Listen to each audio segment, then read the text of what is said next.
북한에서 목숨을 걸고 전해진 충격적인 진실을 공개합니다.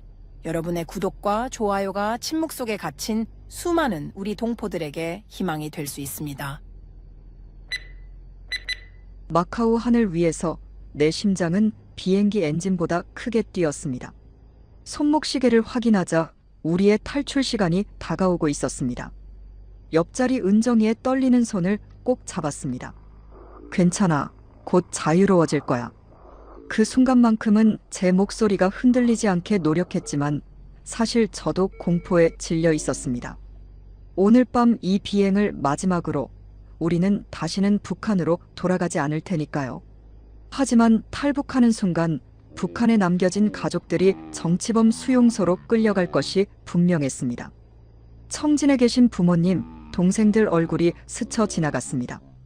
그들을 보호할 수 없다는 무력감에 가슴이 찢어질 것 같았습니다. 그럼에도 결심했습니다. 더 이상 거짓과 감시 속에서 살 수 없었으니까요. 철창 밖 자유로운 세상을 본 새는 다시 철창 안으로 돌아갈 수 없습니다. 저는 함경북도 청진시 출신으로 북한 고려항공의 국제선 승무원이었던 김미영입니다. 지금은 대한민국에 와서 새 삶을 시작한 지 1년이 되어갑니다.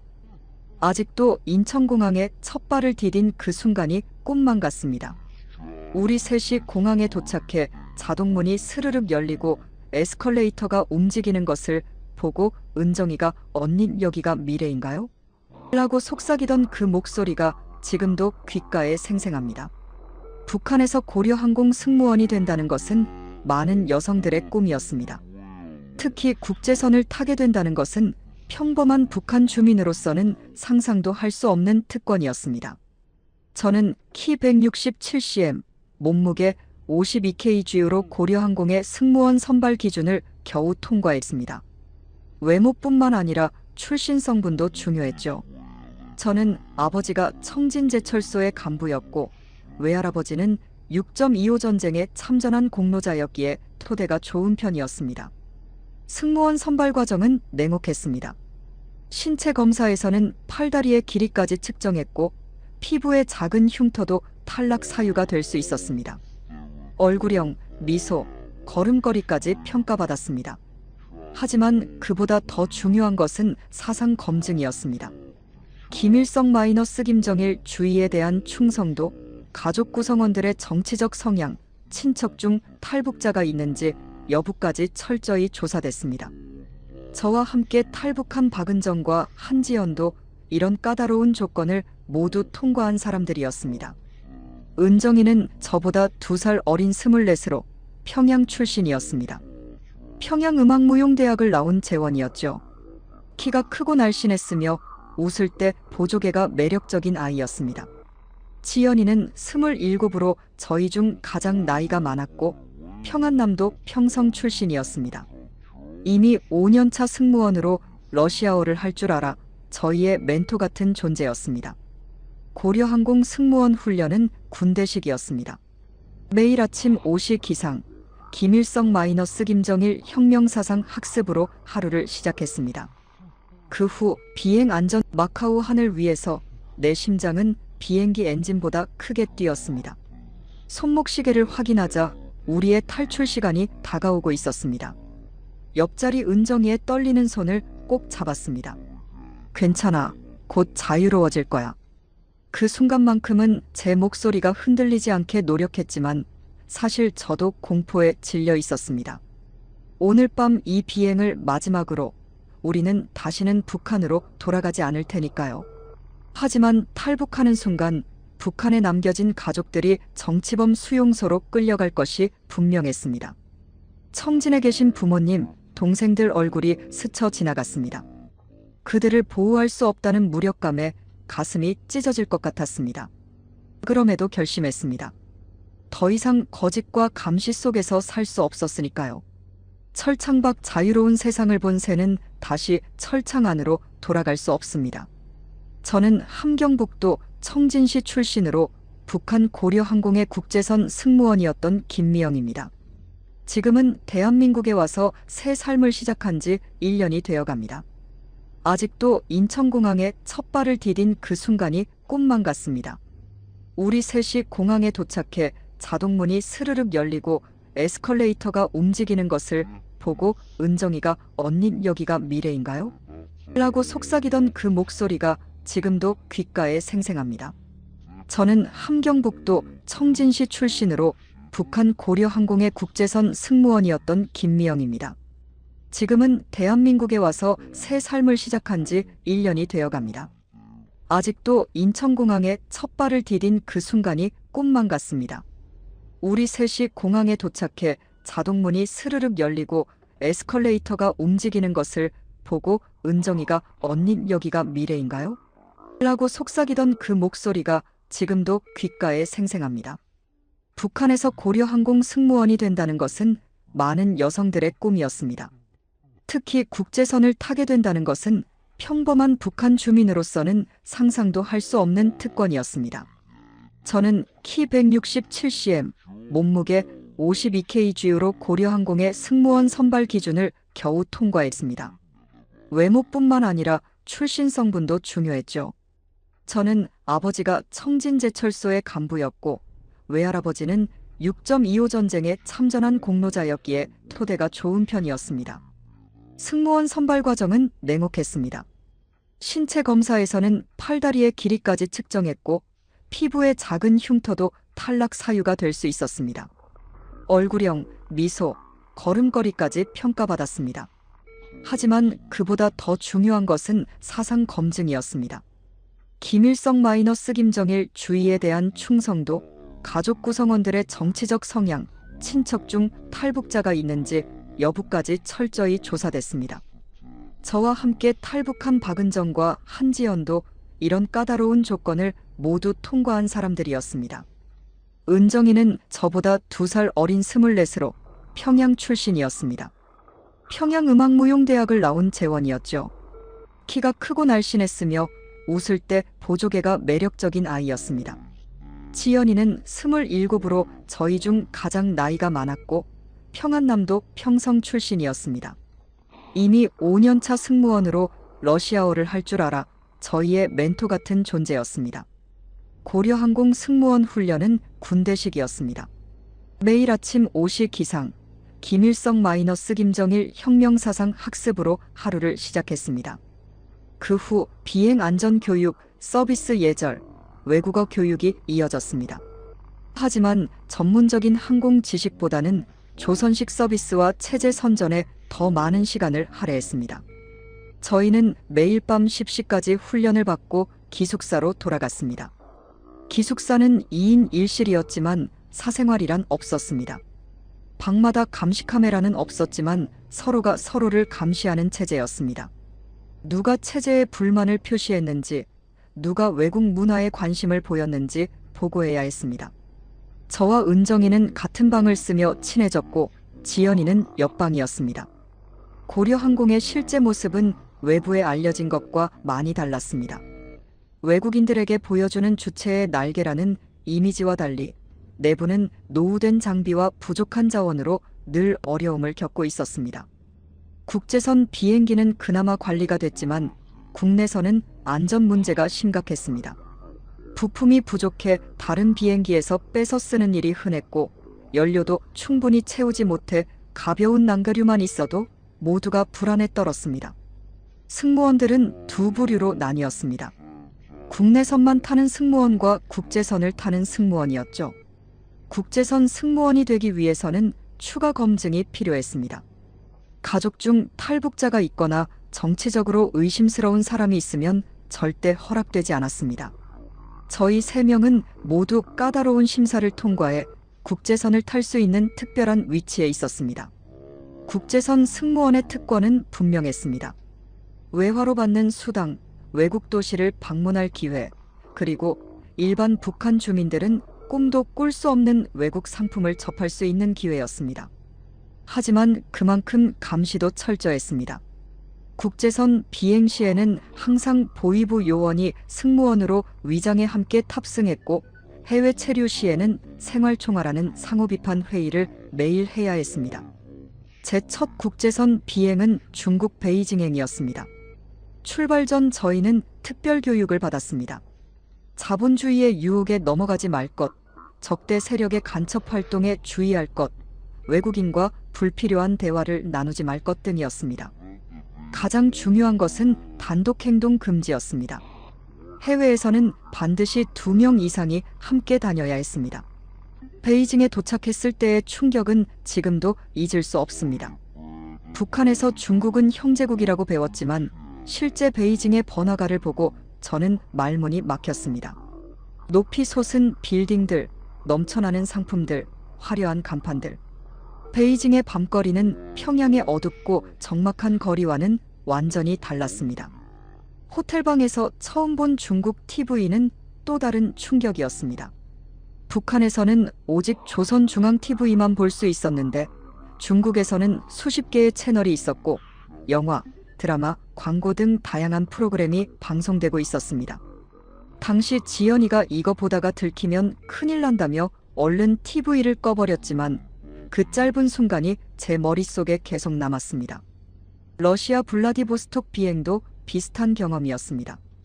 비록 베이징보다는 화려하지 않았지만 사람들이 자유롭게 의견을 표현하고 외국 상품을 구매하는 모습이 신기했습니다. 특히 기억에 남는 것은 한 러시아 승객이 비행 중에 저에게 건넨 말이었습니다. 북한은 정말 지상낙원인가요? 순간 할 말을 잃었습니다. 북한에서는 우리나라가 세계에서 가장 위대한 나라라고 배웠으니까요. 어떻게 대답해야 할지 몰라 그저 웃음으로 넘겼습니다. 외부 세계에 대한 정보는 철저히 차단되었습니다. 해외 체류 중에는 호텔 밖으로 나갈 때 항상 감시자가 함께했고 외국인과의 접촉도 최소화해야 했습니다. 인터넷은 꿈도 꿀 수 없었고 외국 신문이나 잡지를 읽는 것도 금지되었습니다. 하지만 호텔 TV를 몰래 보거나 거리의 광고판을 흘끔거리는 것까지 막을 수는 없었습니다. 그럼에도 불구하고 저희는 여전히 체제에 충성했습니다. 아니, 충성한다고 스스로 믿었습니다. 평생 교육받아온 대로 외부 세계의 화려함은 자본주의의 기만적 속임수라고 생각했고 언젠가는 북한도 그보다 더 발전할 것이라 믿었습니다. 밤의 생활총화에서 우리는 오늘 본 자본주의 사회의 퇴폐적 모습에 더욱 경각심을 가졌다고 말하곤 했습니다. 그러나 시간이 지날수록 의문은 커져갔습니다. 왜 우리나라만 이렇게 다른가? 왜 다른 나라 사람들은 자유롭게 여행하고 말하고 입고 먹을 수 있는데 우리는 못하는가? 왜 세계 최고라는 우리나라가 전기도 부족하고 식량도 부족한가? 이런 생각은 죄책감과 함께 찾아왔습니다. 이런 생각 자체가 반동적이라는 것을 알았기 때문입니다. 하지만 이런 생각은 저 혼자만의 것이 아니었습니다. 은정이는 종종 베이징 호텔에서 한국 드라마를 몰래 봤다고 고백했습니다. 지연이도 러시아 승객에게서 받은 잡지를 숨겨두고 있었습니다. 우리는 서로를 조금씩 시험하며 신뢰를 쌓아갔습니다. 언니, 여기 사람들은 왜 이렇게 자유로워요?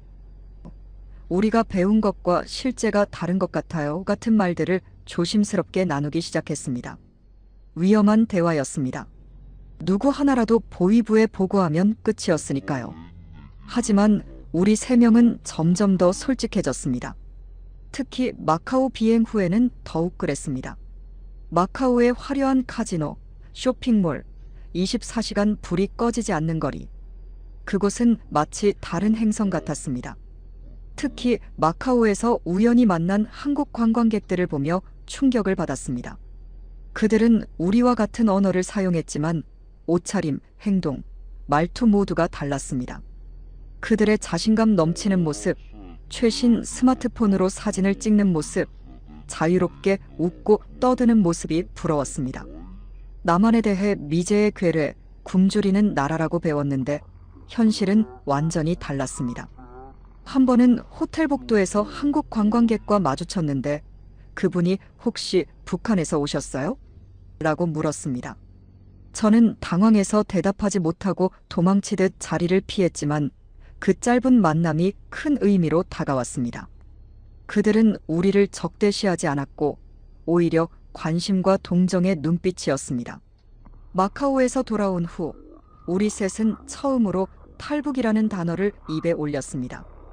물론 농담처럼 가정하는 식으로 말했지만 그 순간 우리 마음속에는 이미 작은 불씨가 지펴지고 있었습니다. 만약에 그쪽으로 가면 어떨까? 가족들은 어떻게 하지? 성공할 수 있을까? 이런 대화는 항상 속삭임으로, 그리고 항상 가정으로만 나눴습니다. 그렇게 우리의 의문과 갈등은 점점 커져갔고, 밖으로 보이는 충성심과 속으로 자라나는 의심 사이의 간극은 점점 더 넓어졌습니다. 우리는 철창 속의 새가 된 기분이었습니다. 날 수 있는 날개를 가졌지만 철창 밖으로는 나갈 수 없는 새. 그리고 그 철창 밖에는 넓고 자유로운 하늘이 펼쳐져 있다는 것을 알게 된 새였습니다.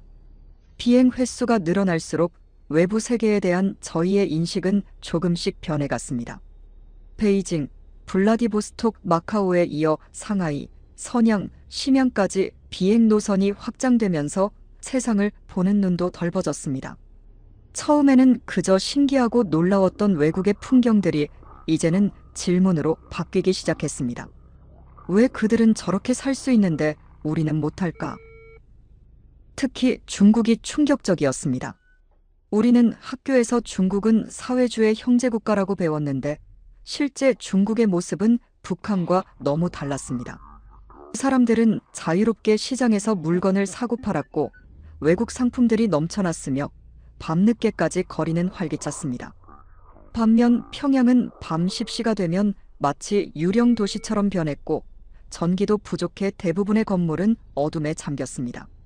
저희가 가장 많이 묵었던 베이징의 한 호텔에서는 한국 드라마를 볼 수 있었습니다.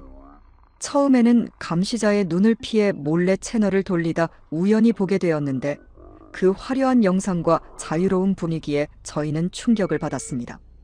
한국은 미제의 괴뢰국가이자 굶주리는 나라라고 배웠는데 드라마 속 모습은 완전히 달랐습니다. 언니, 이게 정말 한국이에요? 은정이가 작은 목소리로 물었습니다. 우리는 방음을 위해 샤워 물소리를 틀어놓고 TV 볼륨은 최소로 해서 보았습니다. TV에서는 서울의 번화가, 아파트, 음식점들이 나왔고 사람들은 최신 스마트폰을 사용하며 자유롭게 대화했습니다. 드라마니까 과장된 거겠지. 지연이가 말했지만 그 말에도 확신이 없어 보였습니다. 중국 호텔 로비에서 보는 한국 관광객들의 실제 모습도 드라마와 크게 다르지 않았으니까요.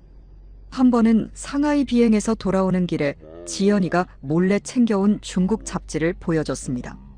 그 안에는 세계 각국의 소식과 사진이 있었습니다. 특히 한국에 관한 기사가 있었는데 세계 10위권의 경제대국이라는 내용이었습니다. 우리는 그 기사를 돌아가며 읽었고 북한에서 배웠던 내용과 너무 달라 혼란스러웠습니다. 이게 사실이라면 우리가 지금까지 배운 건 뭐죠? 은정이가 떨리는 목소리로 물었습니다. 그날 밤 우리는 오랫동안 대화를 나눴습니다. 새벽까지 이어진 그 대화는 저희 세 사람의 인생을 바꾸는 시작이었습니다. 은정이가 가장 먼저 체제에 대한 의심을 드러냈습니다. 사실 은정이는 평양 중산층 가정 출신으로 부모님이 모두 당 간부였습니다. 그런 배경 때문에 더 철저한 사상 교육을 받았을 텐데도 오히려 가장 먼저 의문을 제기했습니다. 언니, 저는 이제 믿기 힘들어요. 우리가 세계에서 가장 위대한 나라라면 왜 다른 나라들은 이렇게 발전했는데 우리는 전기도 부족하고 음식도 부족한 거죠? 지연이는 처음에는 조심스러웠습니다. 그녀의 아버지는 보위부에서 일했고 그녀 자신도 체제에 대한 강한 믿음이 있었습니다. 하지만 점점 그녀도 변하기 시작했습니다. 특히 러시아 비행에서 만난 한 승객과의 짧은 대화 후에요. 그 승객이 저에게 북한에서는 인터넷을 사용할 수 있냐고 물었어요. 저는 당연히 있다고 대답했죠. 그런데 그분이 웃으면서 그럼 구글이나 페이스북은 어떻게 접속하냐고 물었어요. 저는 그게 뭔지도 몰랐어요. 그때 너무 부끄러웠어요. 저는 두 사람의 중간쯤 위치해 있었습니다. 의문은 있었지만 그것이 체제 전체를 의심하는 데까지는 이르지 않았습니다. 제 부모님은 열심히 일하는 노동자였고 항상 장군님 덕분에 우리가 잘 살 수 있다고 가르쳤습니다. 하지만 외국에서 본 현실과 북한의 선전 사이의 간극은 너무 컸습니다. 우리 셋의 우정과 신뢰는 이런 위험한 대화들 속에서 더욱 깊어졌습니다.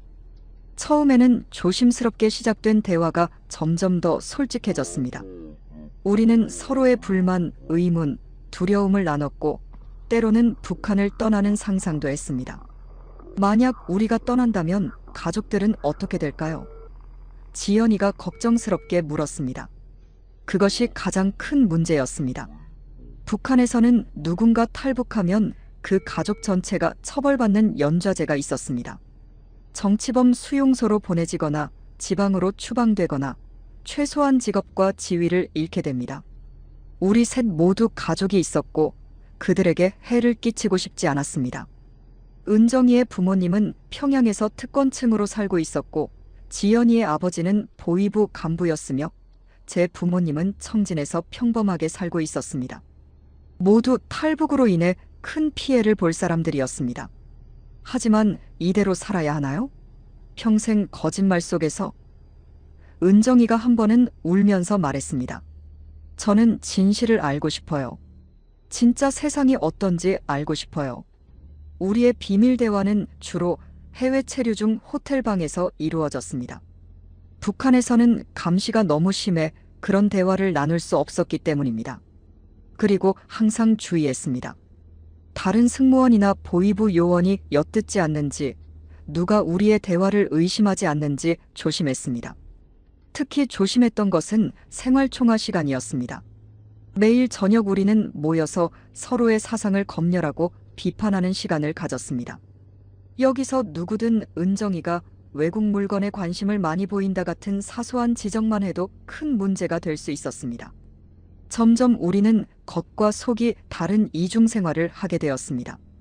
외부에서는 완벽한 사회주의 인민으로 행동했고 김정은에 대한 충성을 맹세했으며 북한 체제의 우수성을 찬양했습니다. 하지만 우리만 있을 때는 진짜 생각을 나눴고 외부 세계에 대한 정보를 모았습니다. 2018년 초 우리에게 큰 변화가 있었습니다. 북한과 한국 사이에 해빙 무드가 조성되면서 평창 동계올림픽에 북한 대표단이 파견되었고 이후 남북 정상회담도 열렸습니다. 북한 매체들은 이를 우리 민족끼리의 화해라고 대대적으로 보도했지만 일반 주민들에게는 여전히 한국에 대한 정보가 제한적이었습니다. 그러나 저희는 해외 비행 중 호텔 TV나 신문을 통해 더 많은 정보를 얻을 수 있었습니다. 남북 정상이 판문점에서 만나는 장면, 한국의 발전된 모습, 전 세계가 주목하는 한반도 평화 분위기 등을 보며 더 많은 질문이 생겼습니다. 우리가 항상 미제의 괴뢰라고 불렀던 한국의 대통령과 우리 지도자가 손을 잡다니 뭔가 이상하지 않나요? 지연이가 말했습니다. 그 시기에 고려항공 내부에서도 미묘한 변화가 있었습니다. 국제 노선이 조금 늘어났고 서비스 품질 향상에 대한 지시도 있었습니다. 아마도 대외 이미지 개선을 위한 조치였겠지만 그만큼 저희 같은 국제선 승무원에 대한 감시도 강화되었습니다. 한 번은 동료 승무원 중 한 명이 갑자기 교육을 위해 소환되었습니다. 그녀는 베이징 비행 중 한국 승객과 너무 친밀하게 대화했다는 이유였습니다. 2달 후 그녀가 돌아왔을 때 그녀는 완전히 달라져 있었습니다. 항상 눈치를 보고 거의 말을 하지 않았으며 우리와의 교류도 피했습니다. 저 언니에게 무슨 일이 있었던 걸까요? 은정이가 속삭였습니다. 우리는 알고 있었습니다. 그녀는 아마도 사상교육을 받았을 것이고 어쩌면 더 심한 처벌을 받았을지도 모릅니다. 이것은 분명한 경고였습니다. 우리도 언제든 그렇게 될 수 있다는. 이런 일이 있은 후 보위부의 감시는 더욱 강화되었습니다. 각 비행마다 보위부 요원이 승무원으로 위장해 탑승했고 해외 체류 중에는 호텔 복도에서 우연히 마주치는 북한 관광객들이 늘어났습니다. 심지어 룸메이트를 재배정하는 일도 있었습니다. 그럼에도 불구하고 우리 셋의 의심과 불만은 점점 커져갔습니다. 특히 은정이는 가장 대담했습니다. 한 번은 그녀가 마카오 면세점에서 몰래 한국 화장품을 샀고 그것을 북한으로 가져왔습니다. 엄청난 위험을 무릅쓴 행동이었습니다. 이거 써봐요, 언니. 정말 좋아요. 우리가 쓰는 것보다 100배는 좋아요. 은정이가 제게 건네며 속삭였습니다. 그 화장품 하나가 상징하는 의미는 컸습니다. 그것은 단순한 물건이 아니라 금지된 세계에 대한 작은 반항이었고 우리가 알고 싶어하는 진실의 조각이었습니다. 저는 때때로 가족이 그리웠습니다. 부모님, 동생들. 그들은 지금 무엇을 하고 있을까? 특히 어머니가 생각났습니다. 제가 승무원이 되었을 때 얼마나 자랑스러워 하셨는지. 우리 딸이 외국도 가고 장군님을 위해 일하다니 하시며 기뻐하셨죠. 만약 제가 지금 생각하는 것을 알게 되면 어떤 표정을 지으실까요? 그렇게 우리의 일상은 계속되었습니다. 겉으로는 충성스러운 승무원으로 비행하고 속으로는 점점 더 체제의 의문을 품으며 우리는 마치 두 개의 세계 사이에 끼어 있는 것 같았습니다. 한쪽은 우리가 태어나고 자란 북한이고 다른 한쪽은 우리가 비행 중에 잠깐씩 보는 자유로운 세계였습니다. 가끔은 이런 이중 생활이 너무 힘들었습니다. 생활 총화에서 우리의 영도자 김정은 동지께서 베풀어 주신 은혜에 감사드립니다라고 말하면서 마음속으로는 왜 다른 나라 사람들은 지도자에게 감사할 필요가 없는데 우리는 매일 감사해야 하지 라고 생각하는 괴리감이 컸습니다. 그러던 2019년 초 우리 셋의 운명을 바꾸는 사건이 있었습니다. 동료 승무원 중 한 명이 갑자기 실종되었습니다. 그녀는 중국 선양에서의 비행 후 호텔에서 사라졌고 공식적으로는 사고로 사망했다고 했지만 아무도 시신을 보지 못했습니다. 소문에 의하면 그녀는 탈북했다고 했습니다. 이 사건 이후 모든 승무원들은 긴급 사상교육을 받았고 보위부의 감시는 전에 없이 강화되었습니다. 그리고 우리는 결정적인 순간을 맞이했습니다. 언니들, 저는 결심했어요. 하룻밤 마카오 호텔에서 은정이가 떨리는 목소리로 말했습니다. 더 이상 이렇게 살 수 없어요. 저는 떠나고 싶어요. 그 순간 방 안에는 무거운 침묵이 흘렀습니다. 우리는 모두 그것이 무슨 의미인지 알고 있었습니다. 탈북. 그것은 우리가 지금까지 감히 소리내어 말하지 못했던 단어였습니다. 미쳤어? 그게 얼마나 위험한지 알잖아. 지연이가 낮은 목소리로 말했지만 그녀의 눈에서도 동요가 보였습니다. 저는 아무 말도 할 수 없었습니다. 마음속에서는 오래전부터 그런 생각을 했지만 실제로 그 말을 듣게 되니 현실감이 달랐습니다. 생각해봐요. 우리가 평생 이렇게 살 수 있을까요? 거짓말 속에서 항상 감시받으며 진짜 세상을 알면서도 모른 척하면서 은정이의 목소리가 점점 확신에 차 있었습니다. 그날 밤 우리는 밤새 이야기했습니다. 탈북의 위험성, 가족들에게 미칠 영향, 성공 가능성, 그리고 새로운 삶에 대한 두려움과 기대까지 샤워 물소리를 크게 틀어놓고 속삭이듯 대화했습니다. 그리고 그 대화는 저희 인생에서 가장 중요한 결정으로 이어졌습니다. 우리는 틈새로 비치는 빛을 따라 자유를 향해 날아갈 준비를 시작했습니다.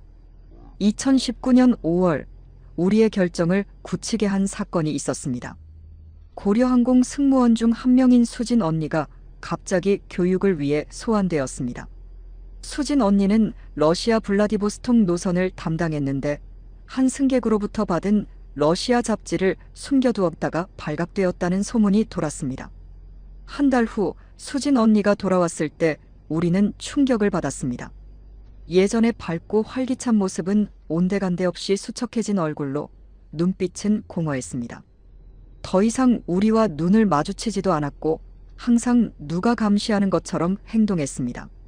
수진 언니한테 무슨 일이 있었던 거예요? 은정이가 어느 날 식당에서 속삭였습니다.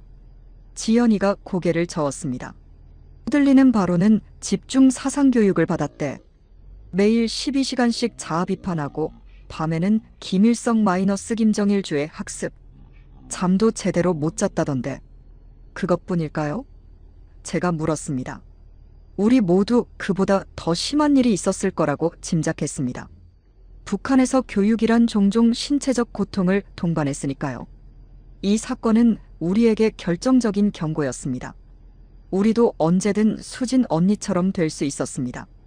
몰래 본 외국 드라마, 숨겨본 잡지, 의심스러운 대화. 어느 것 하나라도 발각된다면 끝이었습니다. 더 이상 미룰 수 없어요. 은정이가 말했습니다. 우리는 다음 날 마카오 비행을 앞두고 있었고 그날 밤 은정이의 방에 몰래 모였습니다. 결정해야 해요. 지금이 아니면 기회가 없을지도 몰라요. 지연이는 여전히 망설였습니다. 가족들은 어떡하지? 우리가 떠나면 그들은? 말을 끝맺지 못했지만 우리는 알고 있었습니다. 우리가 탈북하면 가족들은 연좌제에 따라 처벌받을 것입니다. 정치범 수용소에 보내지거나 최소한 직장에서 쫓겨나고 지방으로 추방될 것입니다. 저도 가족이 걱정돼요. 제가 말했습니다.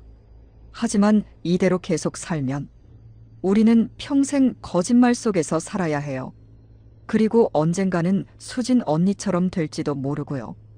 침묵이 흘렀습니다. 우리 모두 마음속 깊은 곳에서는 이미 결정을 내렸지만 그것을 실행에 옮기는 것은 또 다른 문제였습니다. 계획을 세워야 해요. 마침내 지연이가 말했습니다. 무작정 도망치면 실패할 거예요. 치밀하게 준비해야 해요. 그날부터 우리는 탈북 계획을 구체화하기 시작했습니다. 가장 중요한 것은 시기와 장소였습니다. 어디서, 언제, 어떻게 탈출할 것인가? 국경을 넘는 것은 너무 위험해요. 지연이가 말했습니다. 중국 마이너스 북한 국경은 감시가 심하고 잡히면 바로 총살이에요. 그럼 비행 중에, 아니면 해외 체류 중에? 은정이가 제안했습니다.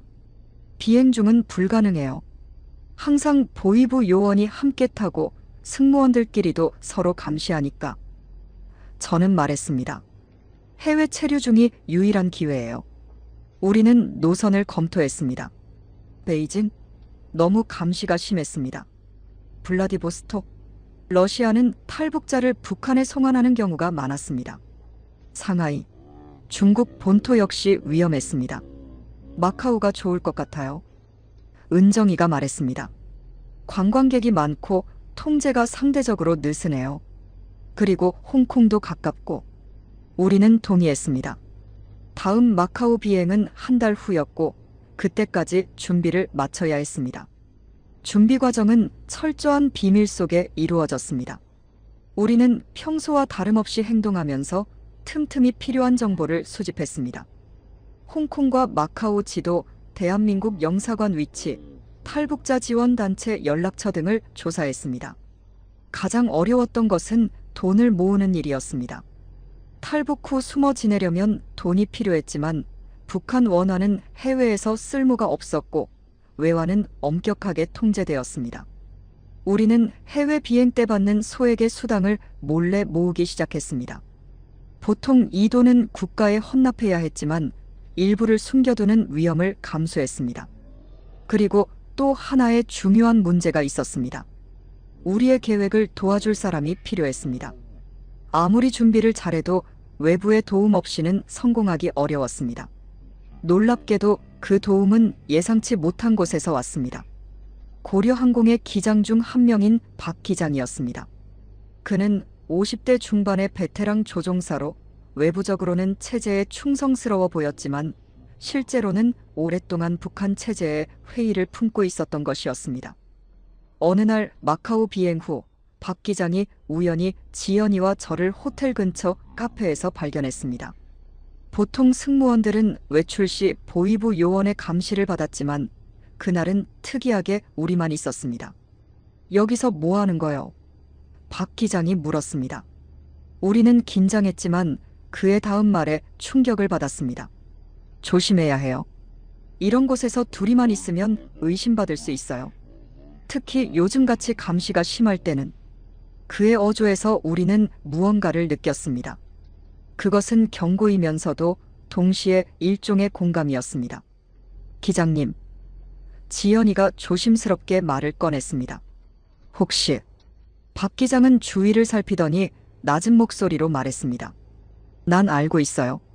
당신들이 무슨 생각을 하는지. 나도 한때 그랬으니까. 그날 밤 박 기장은 자신의 이야기를 들려주었습니다. 그는 1990년대 고난의 행군 시기에 가족을 잃었고 그때부터 체제에 대한 의심을 품기 시작했다고 했습니다. 하지만 그는 탈북하지 않고 남아있기로 했습니다.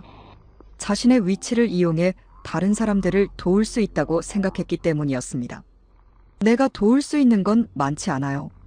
하지만 조언은 해줄 수 있죠. 박 기장이 말했습니다. 정말 결심했다면 계획을 잘 세워야 해요. 박 기장의 도움으로 우리의 계획은 더욱 구체화되었습니다. 그는 마카오 공항의 보안 상황, 북한 감시자들의 패턴, 탈출 후 연락할 수 있는 안전한 방법 등 귀중한 정보를 제공해 주었습니다. 마카오 공항에는 입국 심사 전에 화장실이 있어요. 거기서 갈아입고 모습을 바꾸세요. 그리고 공항에서 바로 나가지 말고 일반 승객들 사이에 섞여서 나가는 게 좋아요. 박 기장이 조언했습니다. 우리는 박 기장에게 같이 오라고 제안했지만 그는 고개를 저었습니다. 난 이미 늦었어요. 나이도 많고 그리고 아직 북한에 도와야 할 사람들이 있어요. 탈북 하루 전날 밤 우리는 각자 가족에게 편지를 썼습니다. 물론 보낼 수는 없었지만 마음속으로나마 작별 인사를 하고 싶었습니다. 저는 어머니, 아버지, 그리고 동생들에게 미안하다고 썼습니다. 제가 떠남으로 인해 그들이 겪을 고통에 대해 그리고 언젠가 다시 만날 수 있기를 바란다고. 은정이는 눈물을 흘리며 편지를 썼고 지연이는 묵묵히 종이에 글을 써내려갔습니다. 절대로 들키면 안 돼요. 지연이가 말했습니다. 만약 누군가 우리를 의심하기 시작하면 계획을 취소해야 해요. 우리는 평소와 똑같이 행동하려고 노력했습니다. 생활총화에서도 평소처럼 열심히 참여했고 김정은에 대한 충성을 맹세했으며 동료들과의 관계도 자연스럽게 유지했습니다. 그러나 내면에서는 폭풍이 몰아치고 있었습니다. 불안, 두려움, 기대, 죄책감이 뒤섞인 감정들. 밤에는 거의 잠을 이룰 수 없었고 매 순간 우리의 계획이 발각될까봐 가슴이 조여들었습니다. 만약 실패하면? 은정이가 떨리는 목소리로 물었습니다. 생각하지 마. 저는 단호하게 말했습니다.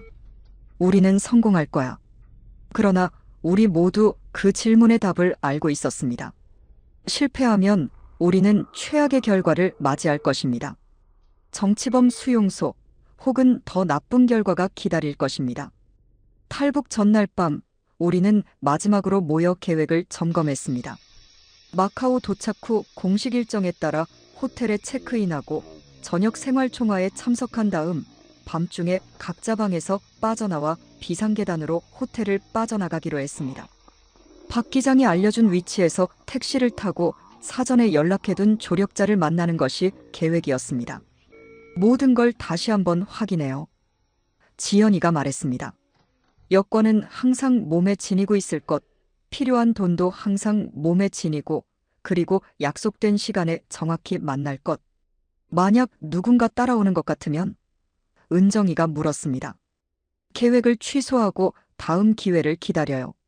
서두르다가 실패하는 것보다 더 기다리는 게 낫습니다. 지연이의 말에 우리는 동의했습니다. 마지막으로 우리는 서로를 껴안았습니다. 그 순간 우리는 그저 두려움에 떨고 있는 불확실한 미래를 향해 가는 3명의 젊은 여성일 뿐이었습니다. 내일이면 모든 게 달라질 거예요. 제가 말했습니다. 자유로운 세계에서 만나요. 그날 밤 저는 거의 잠을 이루지 못했습니다. 창밖으로 보이는 평양의 어두운 밤하늘을 보며 이게 마지막 일지도 모른다는 생각에 가슴이 아팠습니다. 북한에서의 삶이 아무리 힘들고 거짓으로 가득 차 있다 해도 그곳은 제가 태어나고 자란 곳이었습니다. 부모님, 친구들, 그리고 익숙한 모든 것들을 두고 떠난다는 것은 너무나 고통스러웠습니다. 하지만 저는 알고 있었습니다. 이것이 올바른 결정이라는 것을. 진실과 자유를 찾아 떠나는 여정이라는 것을. 아침이 밝아오자 저는 깊게 숨을 들이마시고 비행을 준비했습니다. 출국 전 검사, 비행기 점검 모든 것이 평소와 같았지만 오늘은 달랐습니다.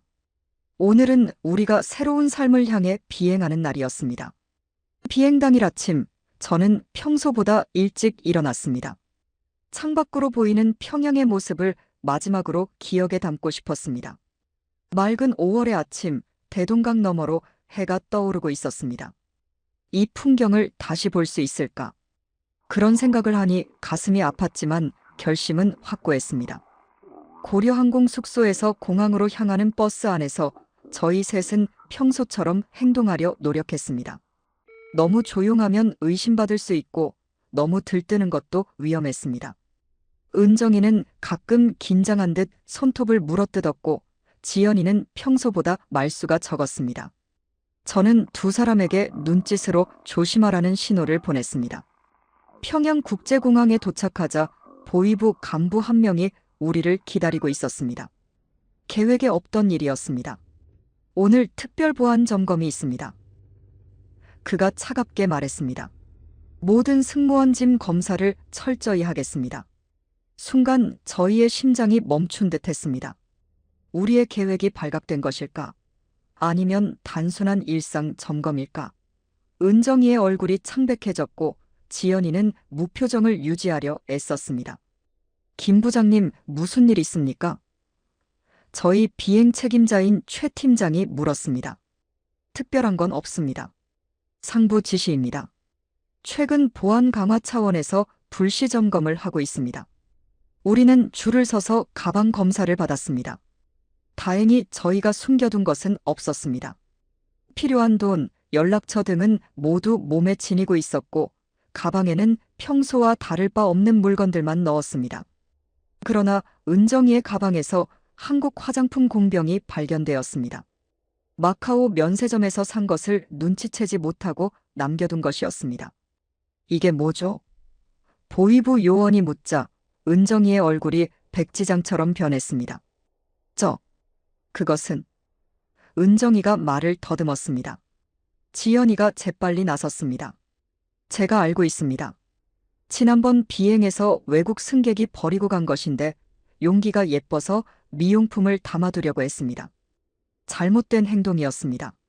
자아 비판하겠습니다. 보위부 요원은 의심스러운 눈길로 지연이를 보다가 공병을 압수하고 은정이의 이름을 수첩에 적었습니다. 귀국 후 생활총화에서 이 문제를 다루겠습니다. 큰 위기는 넘겼지만 긴장감은 여전했습니다. 혹시 우리를 의심하고 있는 것은 아닐까 하는 생각에 비행 내내 불안했습니다. 비행기는 예정대로 이륙했고 4시간 남짓한 비행 끝에 마카오에 도착했습니다. 비행 중에는 평소처럼 승객들에게 서비스를 제공했고 다른 승무원들과도 자연스럽게 대화했습니다. 아무도 우리의 계획을 눈치채지 못한 것 같았습니다. 비행기가 마카오 국제공항에 착륙했을 때 저는 창밖으로 보이는 풍경을 유심히 보았습니다. 이곳에서 우리의 새로운 삶이 시작될 것이라는 생각에 심장이 빠르게 뛰었습니다. 모든 승무원들은 함께 입국 수속을 마치고 호텔로 이동했습니다. 마카오의 화려한 호텔들 중 하나인 그랜드 리스보아 호텔에 투숙했는데 북한 당국은 항상 좋은 호텔을 선택했습니다. 외국에 나가면 북한의 위대함을 보여주기 위해서였죠. 호텔에 도착해 각자 방 배정을 받았습니다. 이번에도 저는 은정이와 같은 방이었고 지연이는 다른 승무원과 방을 쓰게 되었습니다. 이것은 계획에 없던 변수였지만 어쩔 수 없었습니다. 8시에 저녁 식사 그리고 9시에 생활총화가 있습니다. 모두 참석하세요. 최 팀장이 말했습니다. 그리고 오늘은 특별히 보위부 김 선생님의 지시로 외출을 금지합니다. 호텔 밖으로 나가지 마세요. 이건 역시 예상치 못한 상황이었습니다. 보통은 자유시간이 주어졌는데 오늘은 외출 금지라니. 우리 계획에 차질이 생길 위기였습니다. 방으로 돌아온 저와 은정이는 눈빛만으로 대화했습니다. 방에는 도청장치가 있을지도 모르기 때문에 말로 소통할 수 없었습니다. 은정이는 눈으로 어떡하지? 라고 물었고 저는 기다리자라는 눈빛을 보냈습니다. 샤워를 하는 척하며 물소리를 크게 틀어놓고 우리는 속삭였습니다. 계획을 변경해야 할 것 같아요. 제가 말했습니다. 오늘 밤은 힘들 것 같아요. 감시가 심해요. 하지만 내일이면 더 어려워질 수도 있어요. 오늘 공병 사건 때문에 의심을 받고 있을지도 몰라요. 은정이가 걱정스럽게 말했습니다. 지연이한테 메시지를 전해야 해요. 우리는 생활총화 시간을 이용해 지연이에게 눈짓으로 위험하다는 신호를 보냈고 그녀도 이해한 듯 했습니다. 하지만 생활총화가 끝난 후 지연이가 화장실에서 저에게 쪽지를 건넸습니다. 지금이 기회예요. 감시가 심해지기 전에. 새벽 2시 계획대로. 저는 쪽지를 읽자마자 삼켜버렸습니다. 북한에서 온 이상한 습관이었지만 그때는 그게 자연스러웠습니다. 밤 11시 모든 승무원들이 각자의 방으로 돌아갔습니다. 우리는 잠자리에 든 척하며 시간을 기다렸습니다. 은정이는 너무 긴장한 나머지 손톱을 물어뜯어 피가 날 정도였습니다. 괜찮아. 곧 자유로워질 거야. 저는 그녀를 안심시켰습니다. 새벽 1시 30분, 저와 은정이는 조용히 몸을 일으켰습니다. 미리 준비해둔 평범한 옷으로 갈아입고 필요한 물건들만 작은 가방에 넣었습니다. 여권, 돈, 연락처. 이것들이 우리의 새 삶을 위한 전부였습니다. 문을 조심스럽게 열고 복도를 살폈습니다. 다행히 아무도 없었습니다. 우리는 계단을 이용해 아래층으로 내려갔습니다. 15층에서 지연이를 만나기로 했는데 그녀는 이미 그곳에서 기다리고 있었습니다. 늦었어요. 지연이가 속삭였습니다. 룸메이트가 잠들기를 기다려야 했어요. 우리는 비상계단을 이용해 호텔 뒤편으로 빠져나갔습니다. 보안 카메라를 피해 움직이는 것은 어려웠지만 박 기장이 알려준 대로 사각지대를 이용했습니다. 호텔 밖으로 나오자 마카오의 화려한 밤거리가 우리를 맞이했습니다. 카지노와 호텔들의 네온 사인이 밤하늘을 밝히고 있었고 늦은 시간임에도 많은 사람들이 거리를 활보하고 있었습니다. 택시. 지연이가 손을 들자 택시 한 대가 멈춰 섰습니다. 우리는 미리 정해둔 장소를 중국어로 적은 메모를 보여주며 택시에 올랐습니다. 택시 기사는 고개를 끄덕이고 출발했습니다. 차창 밖으로 지나가는 마카오의 풍경을 보며 저는 이제 정말 돌이킬 수 없는 강을 건넜다는 것을 실감했습니다. 북한으로 돌아갈 수 없게 된 것입니다. 약 20분 후 택시는 한적한 아파트 단지 앞에 도착했습니다. 우리는 내려서 주변을 살폈습니다. 약속한 대로 그곳에는 한 중년 남성이 서 있었습니다. 그는 박 기장이 연결해준 탈북자 지원단체의 일원이었습니다. 안녕하세요. 저는 이진호입니다. 그가 조용히 한국어로 말했습니다.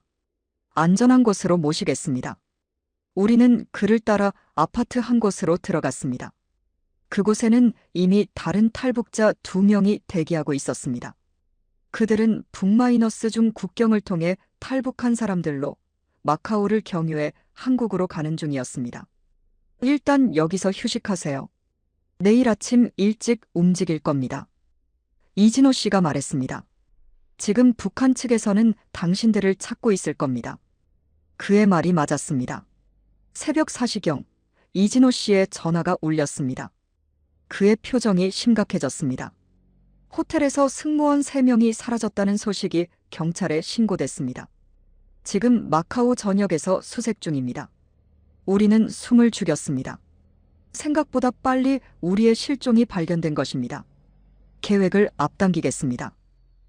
이진호 씨가 결단력 있게 말했습니다. 지금 바로 홍콩으로 이동합니다. 마카오는 더 이상 안전하지 않습니다. 우리는 서둘러 짐을 챙겼습니다. 이진호 씨는 자동차를 불러 우리를 마카오 마이너스 홍콩 페리 터미널로 데려갔습니다. 아침 첫 페리를 타기 위해서였습니다. 신분증 검사가 있을 겁니다. 하지만 걱정하지 마세요. 당신들은 중국계 한국인 관광객으로 위장할 겁니다. 이진호 씨가 말했습니다. 그는 우리에게 가짜 여권과 간단한 변장용품을 건넸습니다.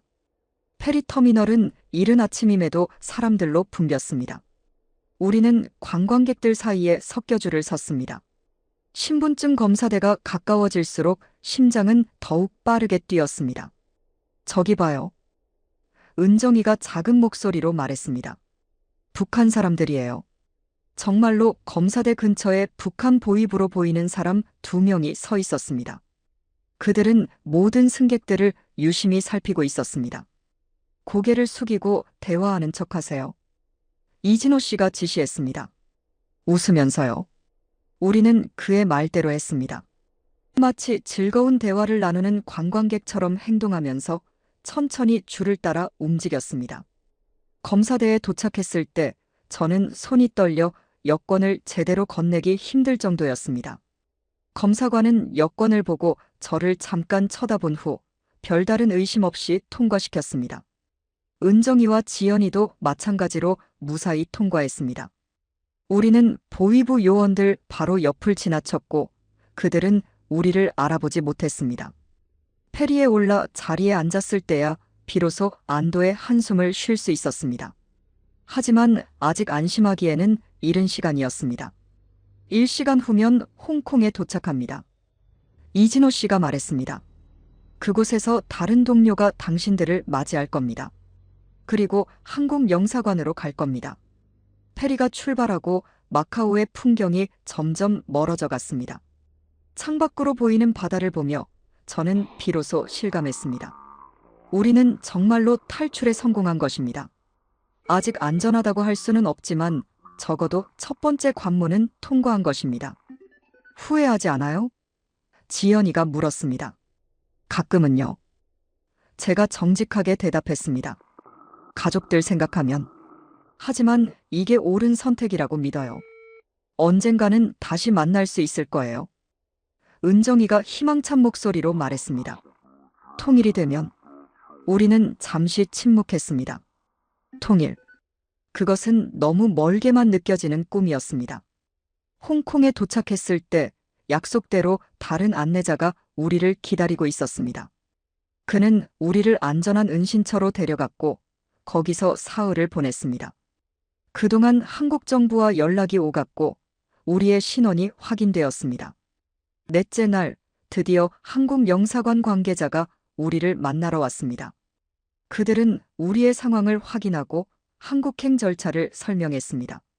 대한민국은 여러분을 환영합니다. 한국 영사관 관계자인 박 영사가 말했습니다. 그녀는 40대 중반으로 보이는 단정한 여성이었습니다. 이제부터는 안전합니다. 하지만 아직 완전히 안심하기에는 이릅니다.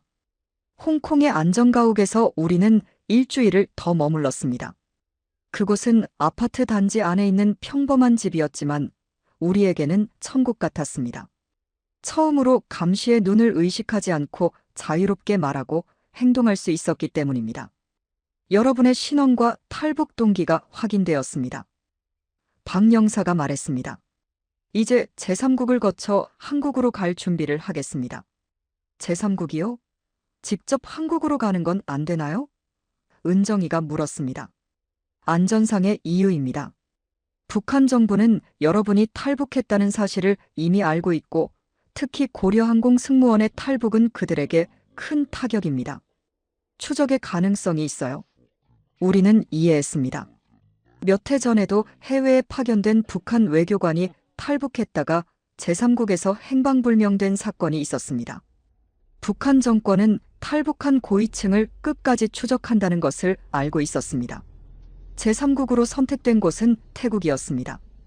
태국은 많은 탈북자들이 한국으로 가는 경유지로 사용되는 국가였습니다. 홍콩에서 태국으로 그리고 태국에서 한국으로 가는 경로는 상대적으로 안전하다고 했습니다. 홍콩에서의 마지막 날, 우리는 처음으로 한국 TV를 제대로 볼 수 있었습니다. 북한에서 간간히 몰래 보던 것과는 차원이 달랐습니다. 뉴스, 드라마, 예능 프로그램, 모든 것이 신기했습니다. 저기 봐요, 북한 뉴스도 나와요.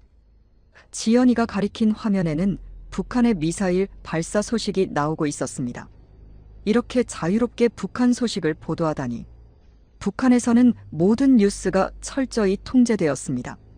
외부 세계의 소식은 당의 입맛에 맞게 편집되어 전달되었고 북한 내부 소식도 마찬가지였습니다.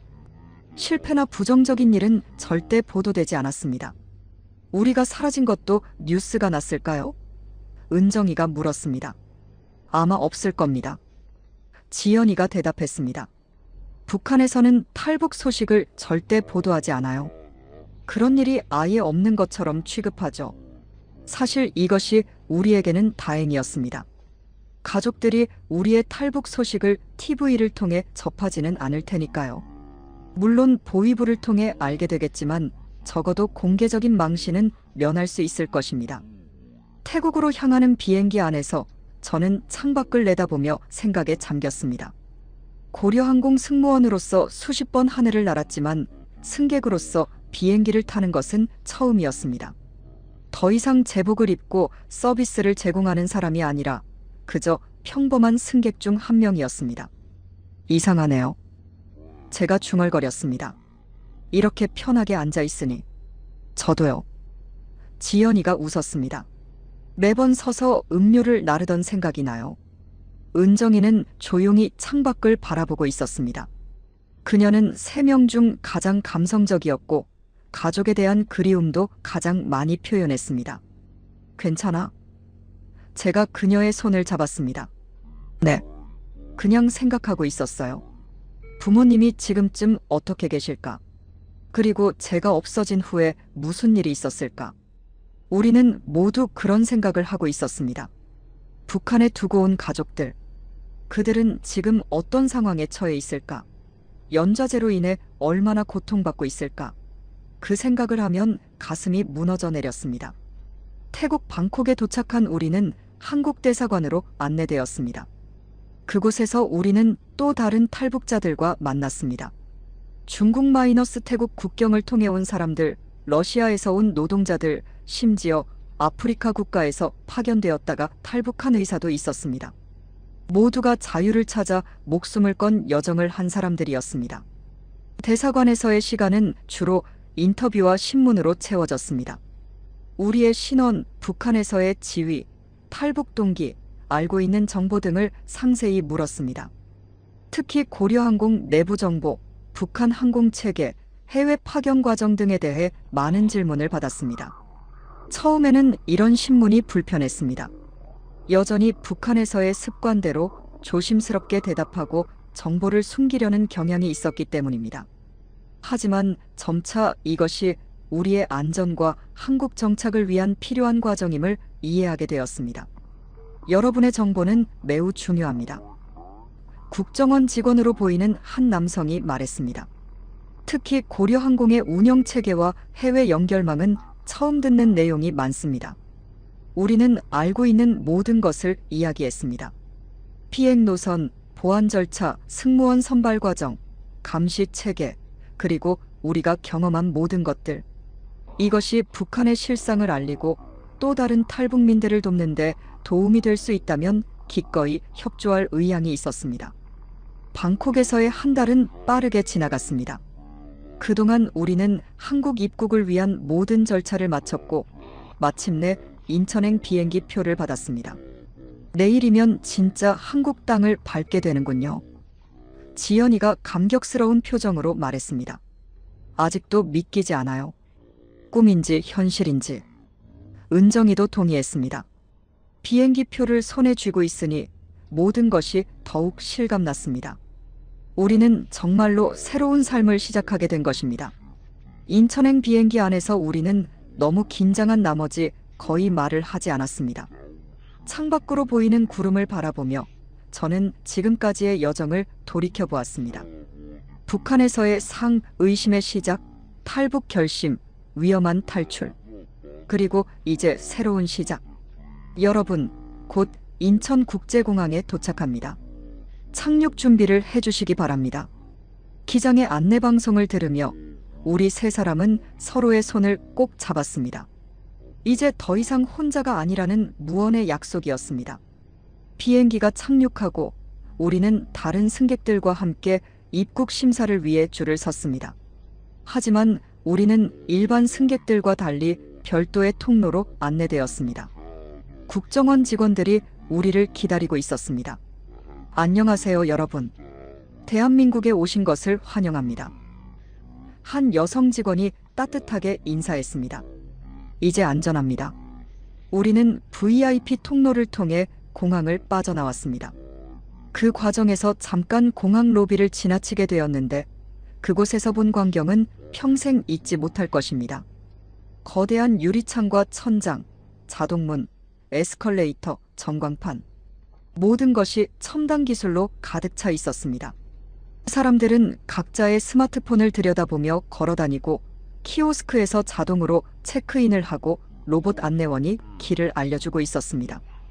언니, 여기가 미래인가요? 은정이가 놀란 눈으로 속삭였습니다. 그 순간 저는 북한과 남한의 차이를 실감했습니다. 이것은 단순한 경제적 차이가 아니라 시간의 차이였습니다. 마치 타임머신을 타고 수십 년을 건너온 것 같은 느낌이었습니다. 다시 봐도 놀랍네요. 우리를 인도하던 직원이 웃으며 말했습니다. 인천공항은 세계 최고의 공항 중 하나랍니다. 우리가 북한에서 본 평양국제공항은 이곳에 비하면 너무나 초라했습니다. 평양공항은 70년대에 멈춘 듯한 시설과 분위기였고 항상 전기가 부족해 어두컴컴했습니다. 하지만 이곳은 빛으로 가득 찬 미래였습니다. 공항에서 우리는 바로 국정원 시설로 이동했습니다. 그곳에서 또 한 번의 조사와 인터뷰를 받았습니다. 북한의 최신 상황, 고려항공의 내부 정보, 그리고 우리가 탈북 과정에서 접촉한 사람들에 대한 질문이 이어졌습니다. 여러분의 정보는 매우 귀중합니다. 조사관이 말했습니다.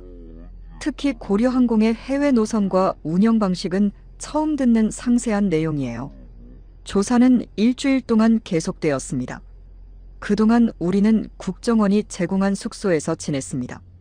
그곳에서 처음으로 한국 음식을 제대로 맛보고 한국 TV를 마음껏 볼 수 있었습니다. 이게 진짜 치즈 떡볶이구나. 은정이가 신기한 듯 말했습니다. 북한에서는 상상도 못했어요. 그리고 이 핸드폰, 인터넷이 이렇게 빠르다니. 지연이는 태블릿을 손에서 놓지 않았습니다. 그녀는 3명 중 가장 빠르게 기술에 적응하고 있었습니다. 저는 TV 뉴스에 집중했습니다. 북한에 대한 보도, 국제 정세, 남북 관계, 모든 것이 북한에서 들었던 것과는 완전히 달랐습니다. 진실을 알아가는 과정은 때로는 고통스럽기도 했지만 필요한 일이었습니다. 조사가 끝난 후 우리는 하나원으로 이동했습니다. 하나원은 탈북민들의 남한 사회 적응을 돕는 교육시설이었습니다.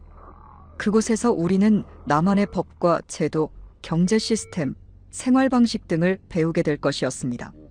하나원으로 가는 차 안에서 우리는 창밖으로 서울의 풍경을 바라보았습니다. 고층 빌딩들, 번화한 거리, 자동차로 가득 찬 도로, 그리고 밤이 되자 화려한 네온 사인으로 빛나는 도시. 북한에서는 밤이 되면 거의 모든 곳이 어두워져요. 제가 말했습니다. 평양 중심가 몇몇 건물만 불이 들어오고 나머지는 캄캄해요. 여기는 밤에도 낮같이 밝네요. 지연이가 말했습니다. 전기가 끊기지 않고 계속 공급된다는 게 신기해요. 하나원에 도착해 처음 맞이한 것은 다른 탈북민들이었습니다. 그들 중 많은 사람들이 북마이너스 중 국경을 통해 목숨을 걸고 탈북한 사람들이었습니다. 우리처럼 해외에서 탈북한 경우는 상대적으로 드물었습니다. 고려항공 승무원이었다고요? 대단하네요. 한 탈북 여성이 감탄했습니다. 북한에서는 최고 엘리트였겠어요. 우리는 잠시 부끄러워졌습니다.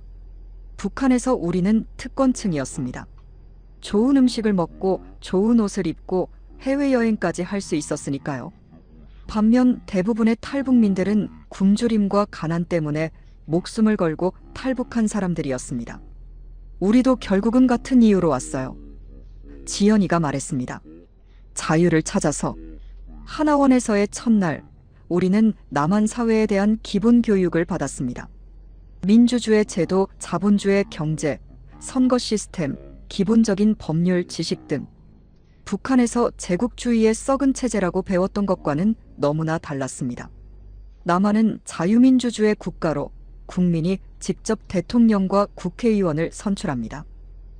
강사가 설명했습니다. 그리고 누구나 자신의 의견을 자유롭게 표현할 수 있습니다. 정부를 비판해도 괜찮나요? 한 탈북민이 조심스럽게 물었습니다. 물론입니다. 그것이 민주주의의 기본이죠. 강사의 대답에 교실 전체가 놀란 표정이었습니다. 북한에서는 상상도 할 수 없는 일이었습니다. 최고 지도자나 당에 대한 비판은 곧 정치범 수용 소행이나 최악의 경우 처형까지 이어질 수 있었으니까요. 수업이 끝난 후 우리 3명은 하나원 정원을 거닐며 이야기를 나눴습니다. 정말 다른 세상이네요. 은정이가 말했습니다. 여기 오기 전에는 상상도 못했어요. 때로는 내가 꿈을 꾸고 있는 건 아닌가 싶어요. 지연이가 동의했습니다. 곧 눈을 뜨면 다시 평양의 그 숙소에 있을 것 같은 느낌이 들어요. 하지만 이게 현실이에요. 제가 말했습니다. 우리는 정말로 자유를 얻었어요. 하나원에서의 3개월은 새로운 세계를 향한 준비 기간이었습니다. 저희는 남한 사회의 기본적인 생활 방식부터 경제 시스템, 법률, 그리고 역사까지 배웠습니다. 특히 충격적이었던 것은 한국 전쟁에 대한 진실이었습니다. 북한에서는 미제와 남조선 괴뢰들의 침략에 맞선 정의로운 조국 해방 전쟁이라고 배웠는데 실제로는 북한이 남한을 침공한 것이라는 사실을 알게 되었습니다. 이게 사실이라면 우리가 지금까지 배운 모든 역사가 거짓말이었던 거네요. 지연이가 역사 수업 후 충격을 받은 표정으로 말했습니다.